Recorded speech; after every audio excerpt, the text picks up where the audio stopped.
16 years dedicated to being a single mother, struggling to give my daughter, Emily, the best. And it was on her wedding day that I heard her future husband tell his friends, "Marrying that filthy hog of a daughter of hers is the price to get my hands on that fortune." In that moment, something inside me broke. I decided that he would never see a single dime of what I built, even if it meant destroying my only daughter's dream of a perfect wedding. But before I continue, make sure you are subscribed to the channel and write in the comments, where are you watching this video from? We love knowing how far our stories are reaching. The clock read 10:13 in the morning when I finished adjusting my maid of honor dress. My daughter Emily was getting married in less than 5 hours, and everything had to be flawless. 16 years as a single mother taught me to pay attention to details, and this would be no different. I had saved every penny to give my only daughter the wedding of her dreams. The hotel where the ceremony would take place was luxurious, but modest for Lucas, the groom's standards. He came from a wealthy family, although he had recently faced financial problems. I never mentioned it to Emily, but I noticed how his interest in her increased after our small pastry business started to take off. In the last 3 years, we went from a makeshift kitchen to being one of the largest fine dessert distributors in the Los Angeles region. "Mom, can you get my bouquet from the groom's preparation room? I forgot it there when I went to drop off his gift," Emily asked me while the makeup artist finished her work. I nodded with a smile. My daughter was beaming, her eyes shining with anticipation. She always dreamed of a fairy tale, and I wanted to believe she had found her prince. I walked down the hotel corridor, trying not to wrinkle my dress. The ballroom was already being decorated, with white and gold floral arrangements that I myself had chosen. I approached the room where Lucas and his groomsmen were getting ready. The door was ajar and I heard male laughter. I was about to knock when I heard Lucas's voice, clear and mocking. "It's just a few more hours, buddies. Then I sign those partnership papers, get my hands on her bakery, and that's it. Marrying that filthy hog of a daughter of hers is a small price to pay to recover what my father lost in business." I froze. My legs gave out and my heart seemed to stop. I instinctively backed away from the door, leaning against the wall so I wouldn't fall. "But you're going to have to sleep with her, man," said a voice I recognized as Brad's, his best friend. "Nothing a bottle of bourbon won't solve," Lucas replied with a laugh. "She's so pathetic she actually believes it when I tell her I love her. And her mom? That old idiot working day and night in that bakery? She has no idea that in 6 months we're selling everything and she's going back to the neighborhood she never should have left." The laughter increased. I felt the blood boil in my veins. My breathing became difficult. My vision blurred for an instant, and I had to control myself not to invade that room and end that creep's dentistry career by ripping out his teeth one by one. "And when she starts crying over every little thing, she looks like a stranded whale," Lucas continued mercilessly. I couldn't take it anymore. With trembling hands and a shattered heart, I silently walked away. Emily, my girl, my pride, was about to marry a monster who saw her as a means to an end. I returned to the room where she was getting ready without the bouquet. My mind raced trying to process what I had just heard. How would I tell Emily? Would she believe me? Or would she think I was trying to sabotage her wedding? "Mom, are you okay? And the bouquet?" Emily asked, noticing my expression. "It was locked. I'm going to ask for the key," I lied, trying to buy time. I left again, closed the door, and leaned my forehead against the cold wood. Silent tears ran down my face. I had to make a decision, and fast. I took out my cell phone and called Adam, my accountant and friend of years. He was the only person I trusted completely with financial matters. "Adam, I need you to come to the Grand Hyatt New York immediately and bring those contingency documents we prepared last year. Yes, the emergency ones. No, I can't explain now. It's urgent." He agreed without asking questions. That's how our friendship was. Then I called my lawyer. If Lucas thought he would get his hands on what I built with sweat and tears, he was very wrong. I had little time, but I was determined. I took a deep breath, wiped my tears, and returned to Emily's room, this time with a firm resolution in my heart. As a mother, I had two equally painful options: destroy my daughter's wedding dream by revealing the truth, or let her fall into the trap of a man who only wanted to use her. I watched her in the mirror as the stylist finished her hairdo. Emily was smiling, oblivious to the storm that was brewing. Her lace dress was simple and elegant, exactly as she always wanted. I had saved for years for this day, working endless nights at the bakery. "You look beautiful," I told her, my voice choked.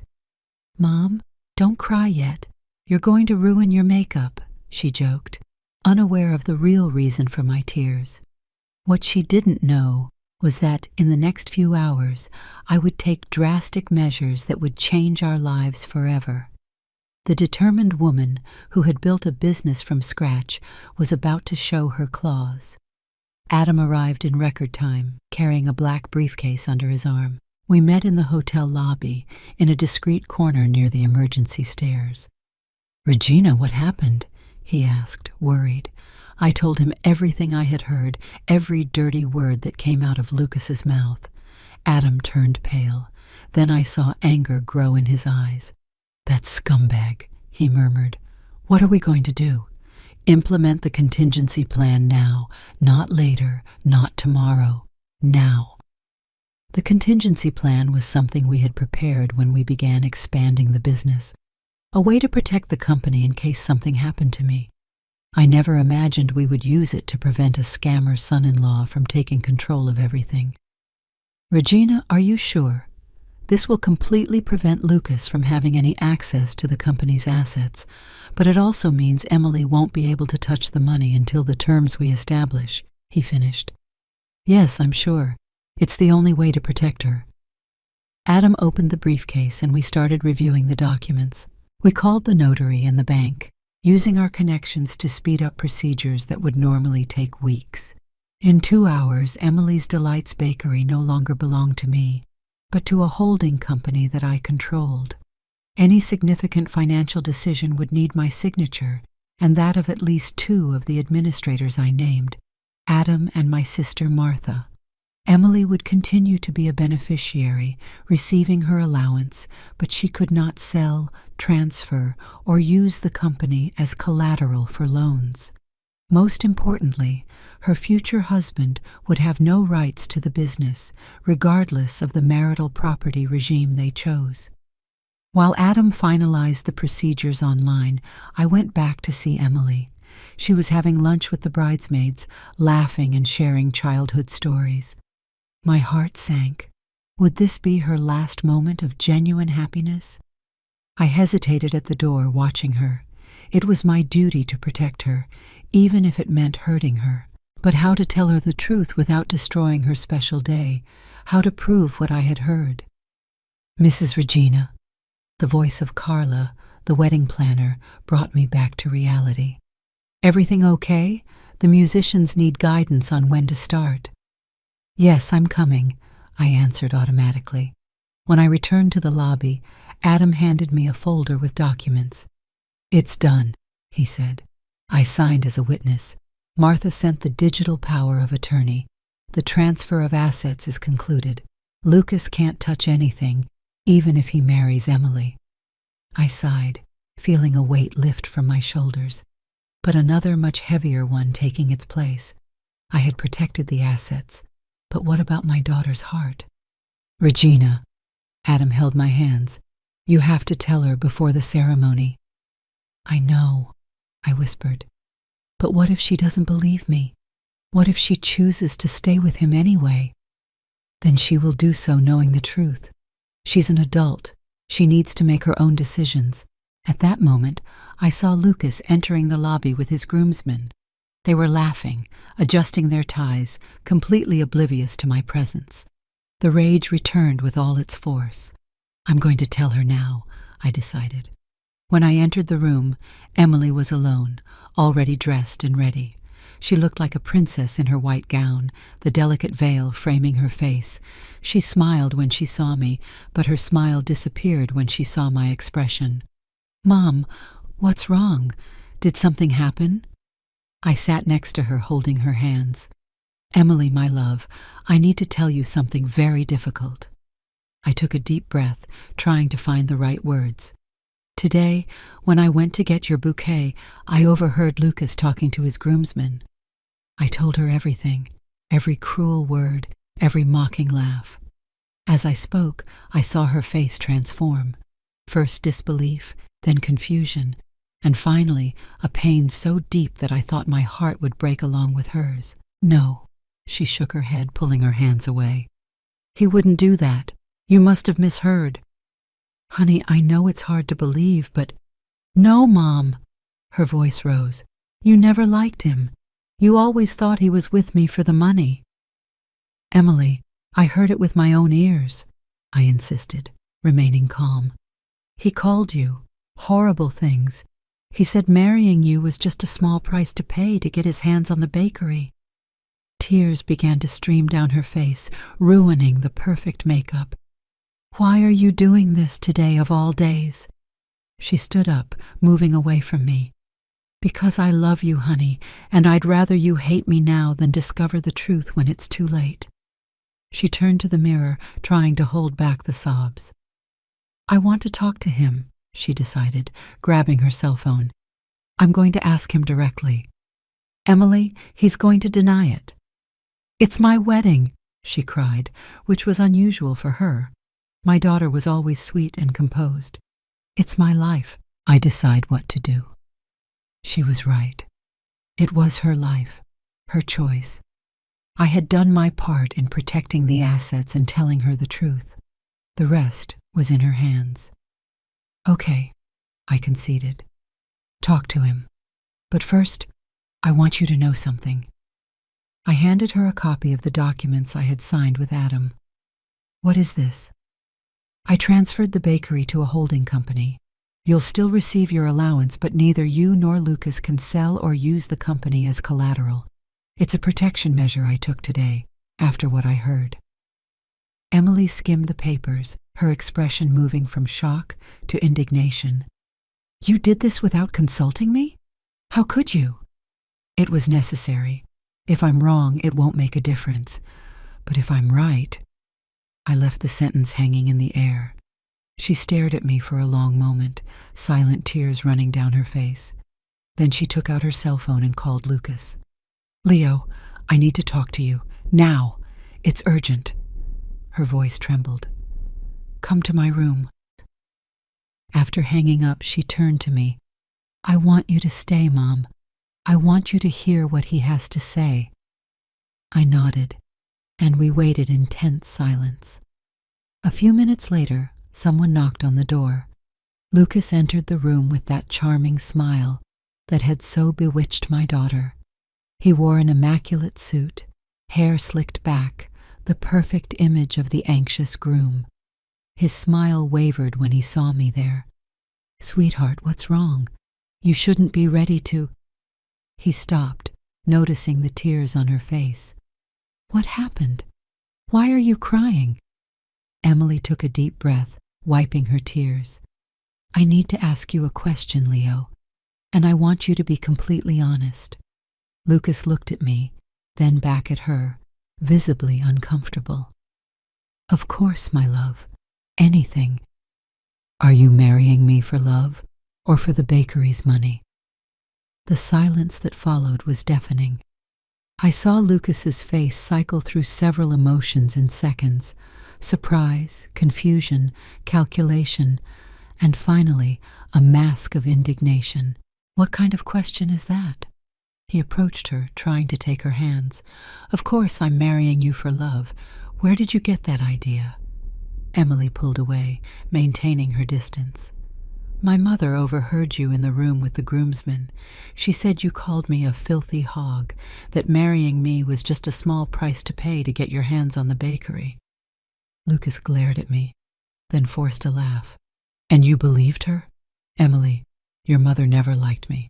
She's making this up to break us up." I'm not making anything up, I replied, keeping my voice calm. I heard every word you said, Lucas. Prove it, he challenged, crossing his arms. It's your word against mine. That's when I realized something. My cell phone. After hearing the initial conversation, I had gone back into the hall and recorded part of the conversation while they were still talking. I didn't even remember the detail myself, acting on instinct in that moment of shock. I took the device and accessed the recordings. There it was. I pressed play. She's so pathetic she actually believes it when I tell her I love her. And her mom? That old idiot working day and night in that bakery? She has no idea that in 6 months we're selling everything and she's going back to the neighborhood she never should have left. Lucas's voice filled the room, clear and unmistakable, followed by laughter. And when she starts crying over every little thing, she looks like a stranded whale. I stopped the recording. Emily's face was pale, her eyes fixed on Lucas, who looked like he had seen a ghost. Emily, I can explain, he began, but she raised her hand, interrupting him. Explain what, exactly? How you plan to use me and then discard me? How you laughed about me with your friends? They were just stupid jokes. The guys were egging me on. I drank too much. He tried to approach again, but Emily backed away. Don't touch me. Her voice was ice. Were you really going to sell the bakery? Everything my mother built? Everything we worked for? Lucas looked at me, then at her, his face transforming. The mask fell, revealing the coldness I had always suspected existed behind the charm. And what's the problem? That bakery could be worth millions in the right hands. You two are so sentimental, so attached to that place as if it were something special. It is special! Emily yelled, the pain giving way to anger. It's my mother's life. It's my life. Oh, please, Lucas rolled his eyes. You could have so much more. I was going to give you a life you can't even imagine. With my family's money, what difference does it make? Money is money. Lucas threw the documents I had given her back at his chest. Read this. My mother transferred everything to a holding company. You're never going to touch a single dime of our money. Lucas took the papers, reading quickly. I saw his face go from contempt to comprehension and then to shock. He looked at me, furious. You can't do this. I already did, I replied simply. He crumpled the papers and threw them on the floor. This isn't over. I have friends, lawyers. I'm going to challenge it. You can try, I challenged him. But it'll be hard to explain to the judge why you deserve access to my family's assets after this recording. His anger turned into calculation. Always the strategist, Lucas turned to Emily, softening his expression. Sweetheart, let's talk privately. Your mother is putting things in your head. What you heard, I can explain. They were silly jokes. I'm nervous about the wedding. I said stupid things to impress those idiots. Emily looked at him for a long moment. I saw her hands shake, her chest rising and falling with irregular breathing. I feared she would give in, that love would blind her again.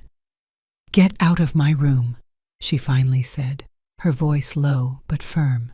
Emily, please. Get out, she screamed, throwing a vase at him. The object crashed against the wall, water and flowers scattering across the floor. Lucas backed away, stunned by the explosion. He looked at me with pure hatred, then back at her. You're going to regret this, he threatened. You both are going to regret this.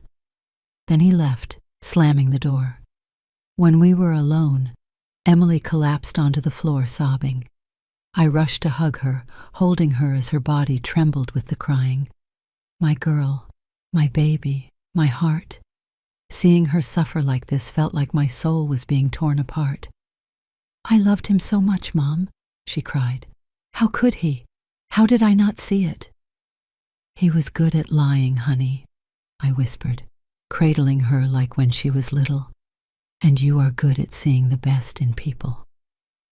For almost half an hour we stayed like that, on the floor of that hotel room, with a $4,000 wedding dress spread around us. The bouquet flowers crushed, the makeup smeared, dreams shattered. When the crying finally subsided, Emily lifted her swollen face. "What are we going to do now? There are 200 people waiting for a wedding down there." "We're going to cancel," I replied with pragmatism. "It happens. People will talk for a few weeks, then they'll forget." But I knew it wouldn't be that simple. Lucas did not seem like the type of man to accept defeat easily. His pride was wounded, and men like him are dangerous when humiliated. "I'll ask Carla to notify the guests. We'll invent something. Sudden illness, whatever." Emily nodded, wiping her tears. "Let's get out of here. I don't want to see anyone." I helped her change and pack her things. We only notified Adam of what had happened. He would take care of handling the situation with the vendors and guests. I paid an extra fee to the hotel to maintain discretion. Money always helps buy silence. When we left through the back, avoiding the lobby where the first guests were already arriving, Emily was unrecognizable. Not just because of the lack of makeup in the dress, but because of the hardness I now saw in her eyes. Something had fundamentally changed in her that afternoon. In the car, as I drove home, she broke the silence. "Thank you, Mom, for saving me from him." I squeezed her hand. "That's what I'm here for, honey. Always." What we didn't know was that Lucas wouldn't accept the humiliation easily. In the following days, we would discover how far he was willing to go in his revenge. The morning after the canceled wedding, I woke up to the insistent ringing of the phone. It was Adam, his voice tense on the other end of the line. "Regina, have you seen the internet today?" "No, I just woke up. Why?" "Lucas is posting terrible things about you and Emily. It's everywhere." I jumped out of bed, running to find my tablet. With trembling hands, I accessed social media. What I saw made my blood run cold. Lucas had posted an extensive text claiming to have been the victim of a cruel setup by a psychotic mother-in-law who couldn't stand losing control over her daughter. He alleged that I had manipulated Emily all her life, isolating her from relationships to maintain control over her and the bakery. Worse still, he had edited the recording I made, cutting parts and rearranging them to make it seem like he was only responding to provocations from his friends. The narrative he constructed painted me as a bitter, controlling, and calculating woman, and it worked. The comments were devastating. People taking his side, calling me a monster, saying Emily had escaped a marriage that would have further imprisoned her to my toxic influence. "Mom? What's going on?" Emily appeared at my bedroom door, eyes swollen from crying the night before. My phone won't stop ringing. I looked at my daughter, her face still marked by the pain of the recent betrayal, and hesitated. She was already suffering too much, but hiding the truth would only make the situation worse. "Lucas is spreading lies about us, honey. He edited the recording. He distorted everything." Emily took the tablet from my hands and started reading, her face paling with every line. When she reached the comments, silent tears began to fall. "He's destroying our reputation," I murmured, feeling helpless. The bakery, our customers, vendors, friends, everyone was seeing this. Lucas was transforming the narrative, posing as the victim and portraying us as villains. That same day, we received 3 more blows. A group of protesters appeared in front of the bakery with signs calling us abusers and manipulators. 2 large companies that bought our products called to cancel contracts. And worst of all, close friends began to avoid us, some even sending accusatory messages. "How can people believe him so easily?" Emily asked, sitting at the kitchen table, staring at the coffee that was getting cold and untouched. "They've known us for years." People love a scandal, honey, and Lucas knows exactly how to manipulate public opinion. For the next 10 days, the situation only got worse. Lucas gave interviews to local blogs, appearing on a popular podcast crying as he talked about how he had been deceived by a family he truly loved. Every appearance was carefully planned to seem sincere and emotional. Meanwhile, we tried to keep the bakery running, but customers drastically decreased. Employees began to resign, fearing being associated with the scandal. Even the bank called us for a meeting, worried about the impact on our ability to pay for the financing we had for the recent expansion.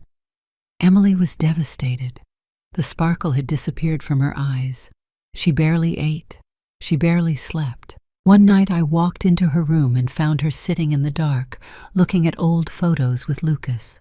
"I was so stupid," she murmured when I sat beside her.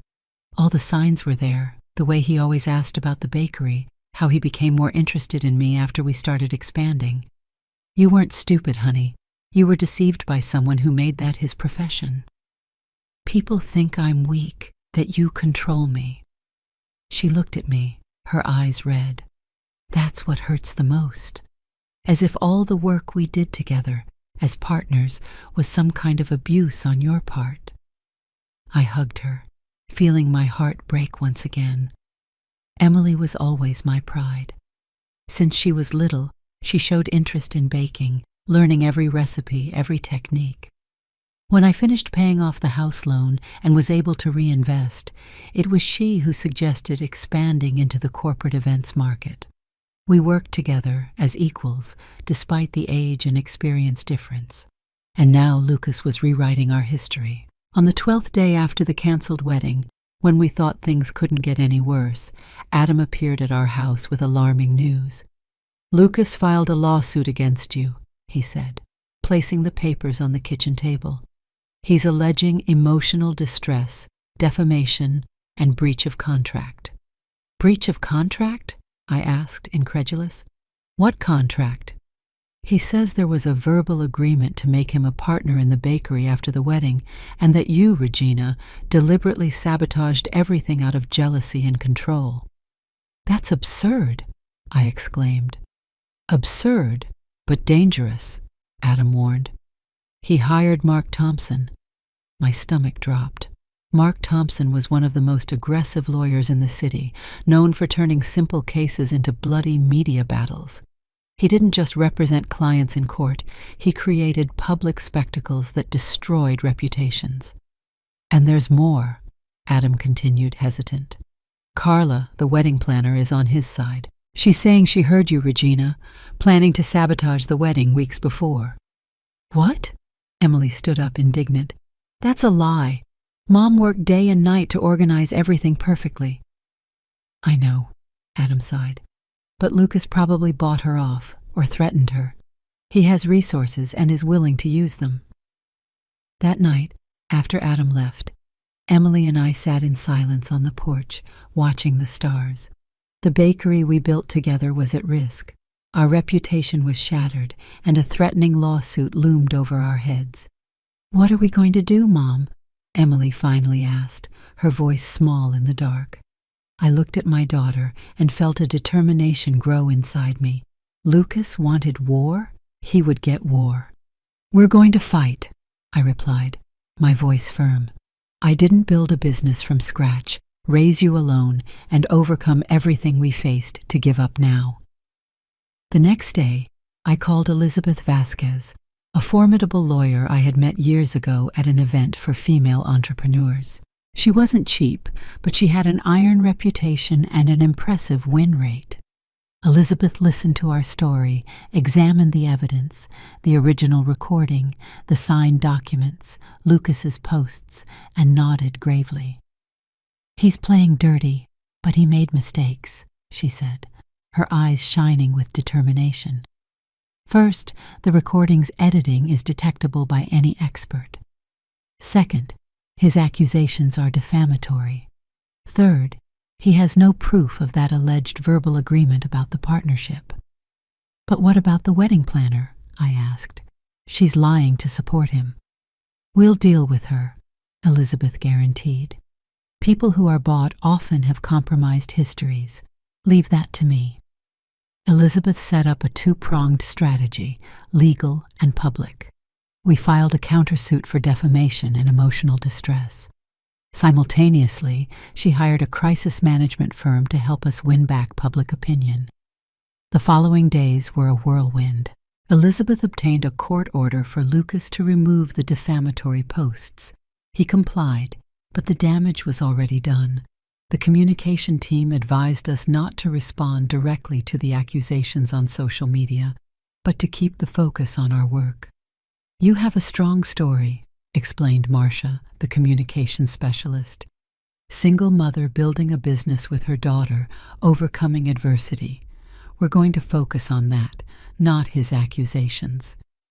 We followed the plan, posting stories about the bakery's journey, sharing old photos of Emily and me working together since she was little. Little by little, some loyal customers began to speak out in our favor. But Lucas wouldn't give up easily. 2 weeks after the countersuit, he launched another blow. He supposedly found ex-employees willing to testify that I created a toxic work environment and that Emily was a puppet in my hands. "Who are these ex-employees?" I asked Elizabeth, furious. "I always treated everyone with respect." "Mark Silva and Patricia Gomez," she replied, checking her notes. A chill ran down my spine. Mark was fired for harassment. Patricia tried to siphon money from the register. "Exactly," Elizabeth smiled. "Lucas didn't do his homework. We have documentation of both cases, including security cameras, showing Patricia taking money. He just gave us valuable ammunition." For the first time in weeks, I felt a pang of hope. Lucas was getting desperate, making mistakes. While the legal battle unfolded, Emily and I struggled to keep the bakery running. We lost almost 40% of our customers, had to lay off 5 employees, and drastically cut expenses. Every day was a struggle. Every bill paid a small victory.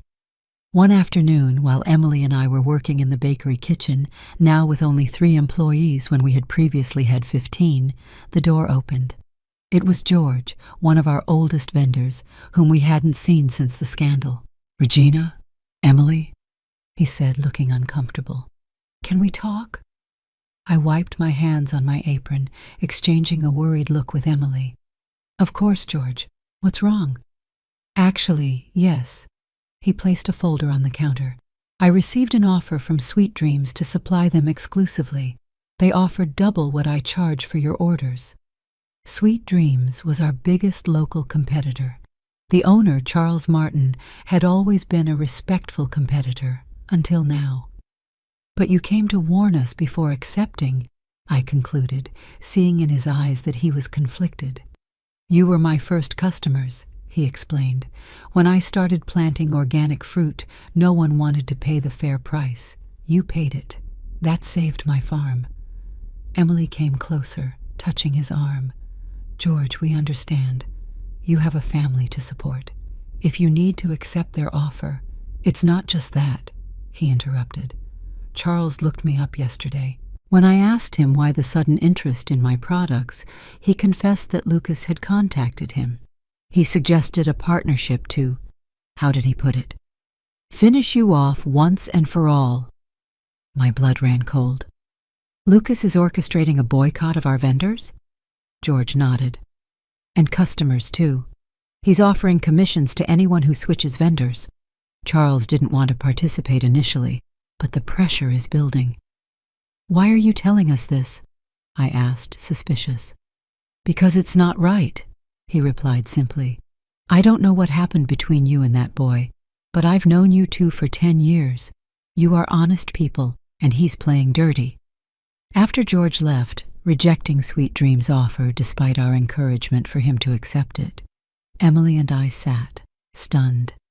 "He wants to completely destroy us," I murmured. "Because of wounded pride," Emily finished, her voice bitter. "And to think I almost married him." "We need to tell Elizabeth this," I decided. "This is economic harassment. There must be something we can do legally." Elizabeth listened carefully to our account, taking notes. "This is serious," she nodded. "But we need concrete proof. The word of a vendor may not be enough." "What if we got more vendors willing to testify?" I suggested. George can't be the only one Lucas approached. That would help, Elizabeth nodded. But it would be even better if we had something written, recorded, irrefutable proof of the attempted economic sabotage. It was Emily who had the idea. Her eyes, previously dimmed by sadness, now shone with determination. What if we pretended that one of our vendors accepted the proposal? We could record the conversation when Lucas gives specific instructions. Elizabeth considered for a moment. Then she smiled. That could work, but we need to be extremely careful. It has to seem natural, without any leading, and we need to ensure it's legal in our state. The plan began to take shape. George agreed to participate, pretending to accept Lucas's proposal. Elizabeth prepared everything to ensure the recording was legal and admissible in court. Meanwhile, we continued to face the financial consequences of the defamation campaign. We had to mortgage the house to keep the bakery running. I spent sleepless nights making calculations, trying to find ways to cut expenses without sacrificing quality. One night, I found Emily crying in the bakery's empty kitchen, looking at the almost bare shelves. "He's succeeding, isn't he?" she sobbed when I sat beside her. "He's going to destroy us." "No, honey," I replied, holding her hands. "He can hurt us, make us bleed, but he's not going to destroy us." "How are you so sure?" I looked at her hands in mine, hands that had learned to knead, mix, and create since she was so little. Hands that held the same strength as mine. "Because people like Lucas only know how to destroy," I explained. "But us, Emily, we know how to build. Oh, and rebuilding always requires more strength and courage than tearing down." She hugged me tightly, and we stayed like that for a long time. The next morning we would begin to execute our plan. The trap was ready to be activated. George was the perfect bait. As an organic fruit vendor for several establishments in the city, his switching suppliers to Sweet Dreams would be a significant blow to our operation. Lucas would take the bait. Elizabeth carefully guided George on what he could and could not say to avoid characterizing a legal trap. He would use a court-approved recorder hidden in his shirt pocket. The meeting would be in a public cafe where witnesses could confirm the meeting. "Remember," Elizabeth instructed George the morning of the meeting, "you just have to let him talk. Don't lead, don't suggest, just listen and confirm." The plan was simple. George would tell Lucas he was considering Sweet Dreams' exclusivity offer, but wanted to better understand the terms. Specifically, he wanted to know why Charles had mentioned Lucas as part of the deal. Emily and I spent the day at the bakery, pretending to be normal while our stomachs churned with anxiety. Elizabeth stayed with us, her phone always at hand, waiting for news. At 3:37 in the afternoon, George called. "It's done," he said, his voice trembling with excitement. "I have everything recorded." Not only did he admit to orchestrating a boycott, but he also said things, well, you'll hear. An hour later, George, Elizabeth, Emily, and I met in the lawyer's office to listen to the recording. The quality was excellent, every word clearly audible. "So, Mr. Medeiros, Charles mentioned you're behind this Sweet Dreams offer," George began on the recording. "Charles talks too much," Lucas replied, his voice arrogant, easily recognizable. "But yes, I'm financing part of their expansion in exchange for some strategic cooperations, like taking away vendors from Emily's Delights Bakery." A cold laugh sounded on the recording. "Exactly. That bakery has to disappear, and with it the arrogance of those two." "May I ask why the interest in destroying them?" "It's personal. Regina Almeida humiliated me, manipulated my fiancé against me. No one does that to me and gets away with it. No one." "I understand. And what happens after the bakery closes? Will vendors like me still have exclusive contracts with Sweet Dreams?" A pause. Then, "Probably not. Charles doesn't have the capital to maintain all of you long term. This is just a means to an end." "What would that be?" "Destroying Regina Almeida, of course. making that hog pay for getting in my way. And the daughter? That idiot believed every lie I told her. You're beautiful, Emily. You're special, Emily. He imitated a sugary voice. Then he laughed cruelly, so desperate for attention that she believed any crumb I threw her. Emily's stomach made an audible sound of disgust when she heard those words. I held her hand tightly. But the most pathetic thing, Lucas continued, is how she pretended not to see that I was only interested in the money. Who would be interested in a crying fatty like her, if not for the money? After that, the conversation continued for a few more minutes, with Lucas detailing how he planned to use other vendors and customers to completely isolate us. When the recording ended, the silence in the office was heavy. Emily had tears in her eyes, but not from sadness, but from pure rage. "Do we have enough?" I asked Elizabeth. She nodded, a slow smile spreading across her face. "More than enough. This proves not only malicious economic interference, but it also completely refutes the narrative he's been building in the media and in court." "What do we do now?" "First, we add it to our lawsuit against him. Second, we use it strategically in public opinion. We don't leak the complete recording. It would be cruel to Emily, but selected parts that show his true intentions." "And Charles Martin?" George asked. "He's involved, but he seemed uncomfortable with the whole situation." Elizabeth considered for a moment. "I'm going to talk to him separately. It might be useful to have him on our side as a witness against Lucas." The next morning, Elizabeth convened a press conference. She carefully selected fragments of the recording that would show Lucas's true intentions without exposing the cruelest insults against Emily. The response was immediate and overwhelming. The same media outlets that had attacked us were now rushing to publish the truth. Former customers began contacting us, expressing support. Social media, previously a battleground where we were attacked, was now filled with messages of solidarity. Charles Martin, owner of Sweet Dreams, issued an official statement distancing himself from Lucas and apologizing for his participation. "I was manipulated and pressured," he wrote. "Market competition must be fair and based on quality, not sabotage." But the final blow came 3 days later, when a widely read blog published an explosive report. 2 of Lucas's ex-girlfriends came forward to tell stories similar to ours. Both recounted how he had manipulated them to gain financial advantages, how he had insulted them in private while maintaining a Prince Charming facade in public. Lucas tried to defend himself, alleging the recording had been manipulated, that he was being persecuted. But it was too late. The tide had completely turned.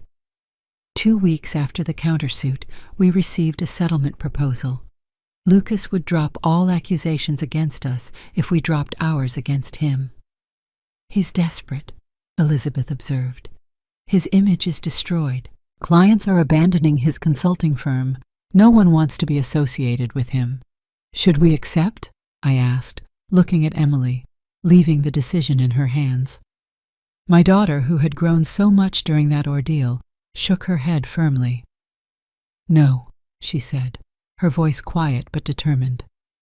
"He tried to destroy us, not just financially, but emotionally.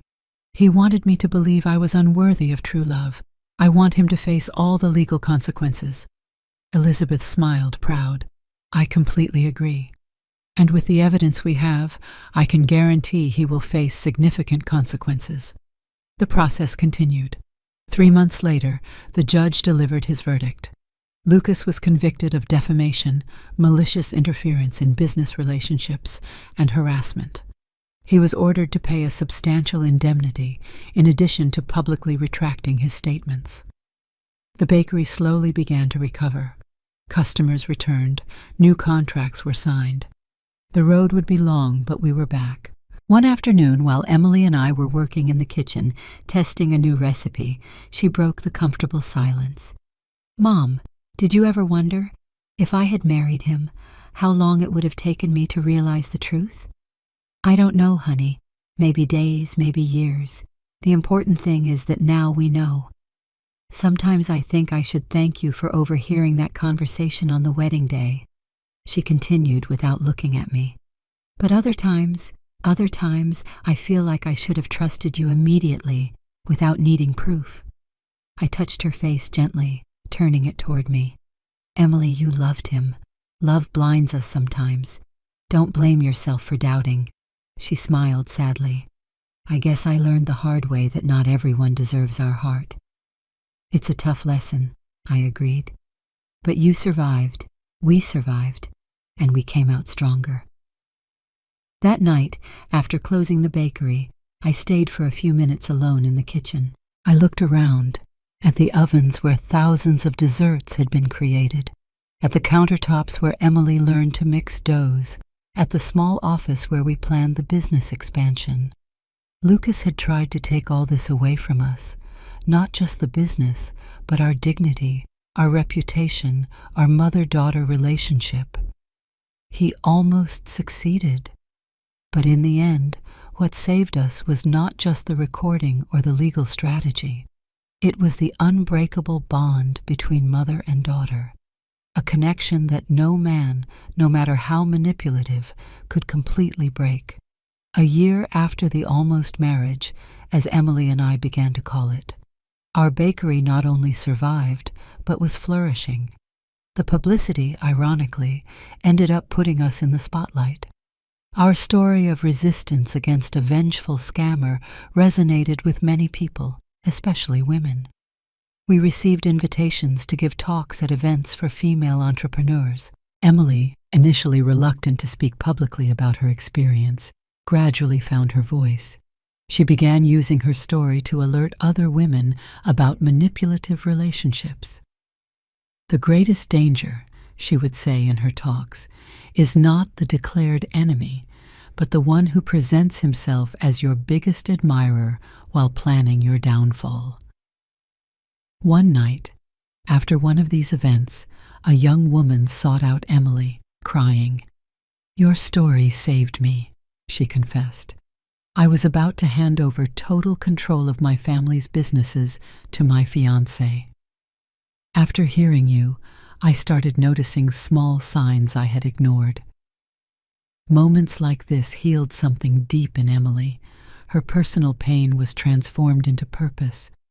What was once shame was now strength. As for me, I learned my own lessons.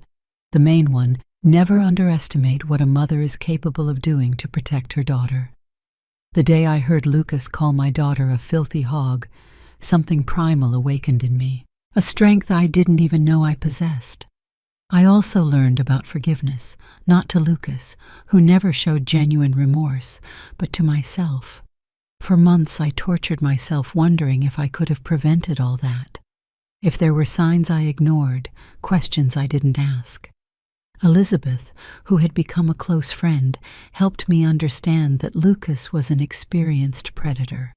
People like him are masters at hiding their true intentions. The bakery expanded to a second location.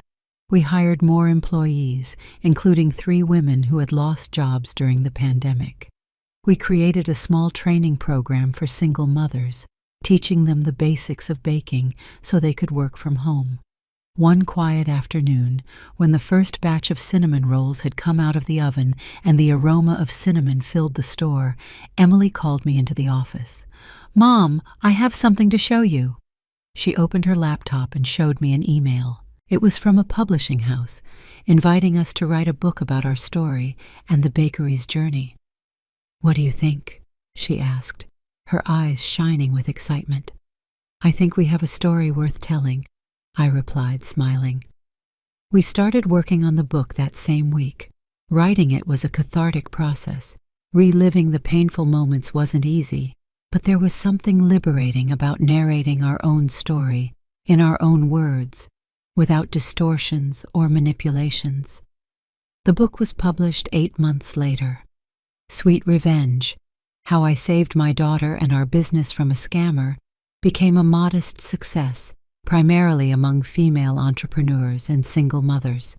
Lucas, we heard through others, had left the city after the trial. His consulting firm went bankrupt. His reputation was irreparably stained. He tried to start over in another city, but the internet has a long memory. The last we heard was that he was working as a salesman at a used car dealership. One night, after a book launch event, Emily and I returned home exhausted but satisfied. We sat on the porch with cups of tea, watching the stars. "You know what's strange, Mom?" she reflected. "If I had married Lucas, today I would be considered a successful woman by conventional standards. I would have a handsome, seemingly successful husband. I would probably live in a big house. And you would be unhappy," I finished softly. "Deeply. You would be used, humiliated in private, possibly cheated on." She took a sip of tea. "I've thought a lot about success patterns, how they teach us from a young age that marriage is the big goal, especially for women." I nodded, understanding perfectly. I myself had absorbed those values in my youth, feeling like a failure for raising a daughter alone after her father abandoned us. "You know what else I learned from all this?" Emily continued. "That true relationships are partnerships, not transactions. Lucas saw me as a means to an end. You always saw me as a complete person, worthy of love and respect." Tears welled up in my eyes.